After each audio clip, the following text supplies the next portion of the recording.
అందం అంటే గుణం. అమ్మాయినయ్యుండి చెప్తున్నా, I don't want people to call me beautiful. దాని బదులు నీది కష్టపడే తత్వం, నీలో కరుణ ఉంది, నీకు ధైర్యం ఎక్కువ, నువ్వు తెలివైన దానివి అంటే నాకు సంతోషం. Addresses by our qualities. MS Subbulakshmi అంటే భక్తి, అందం కాదు. మదర్ తెరీసా అంటే కరుణ, అందం కాదు. ఈన్ ల్యాండ్ అంటే తత్వం, అందం కాదు.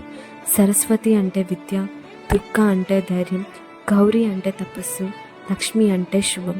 ఇలా ఏ దేవతని అయినా ఆమె క్వాలిటీస్ కోసమే పూజిస్తారు, ఆమె అందం కోసం కాదు. నీ గుణాలే నీ సంతకాలు అవుతాయి, నీ అందం కాదు.